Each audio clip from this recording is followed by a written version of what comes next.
Bakı Marafonu 2025 ilə əlaqədar sabah səhər saat 9-dan 16:00-a qədər yürüyüşlə əlaqədar bəzi küçə və prospektlərdə iştirakçıların təhlükəsizliyinin təmin olunması üçün yollarda hərəkət tam məhdudlaşdırılacaq. Bu barədə Bakı şəhər Dövlət Yol Polisi İdarəsi məlumat yayıb.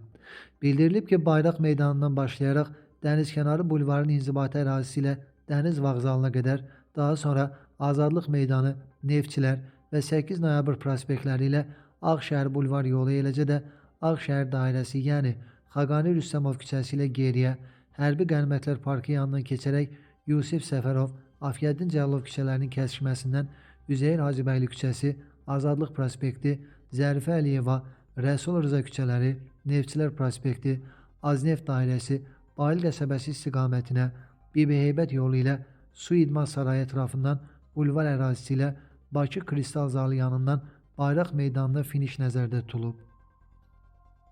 Əlavə olaraq qeyd edək ki, sözügedən yarışla bağlı təşkilati işlərin aparılması məqsədi ilə 4 may saat 4:00-dan 16:00-a qədər Neftçilər prospektinin bir hissəsində Dəniz vağzalından Zəfər parkına qədər olan hissə, ara küçələr və qovşaqlardan həmin küçəyə çıxışlar hərəkət tam məhdudlaşdırılacaq.